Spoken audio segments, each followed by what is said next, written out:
Okay, week 6 is when you do a multi-story project, a work project describing a building in your community, and you do all the pros and cons of that building, how old the structure may be, any fire protection systems that are supposed to be in it or not in it, type of construction, and also to what the value of the building's worth.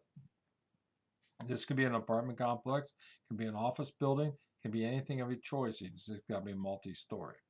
One of the things I changed in this assignment was a little more repetitive. We went through all this, but I did repeat the chapter 10, chapter 9 and chapter 11. Chapter 9 is non-combustible materials, and chapter 11 is fire-resistant materials. So between the two, you should be able to decipher in the building that you pick, is it got non-combustible materials in it or fire-resistant materials?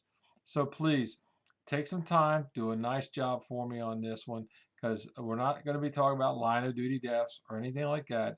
This is about construction. This is about what buildings are in your community that you see.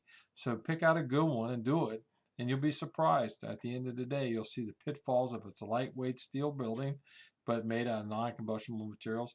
What are the fatigue factors in that building?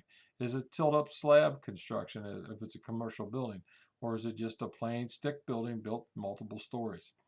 These are all the things you got to look at, and that's how you make your report to me on this.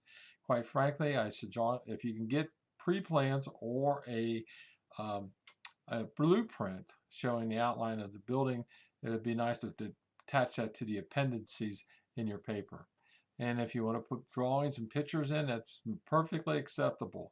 5 pages is the minimum. You can make it as long as you want, but you don't need a bunch of pictures to show me.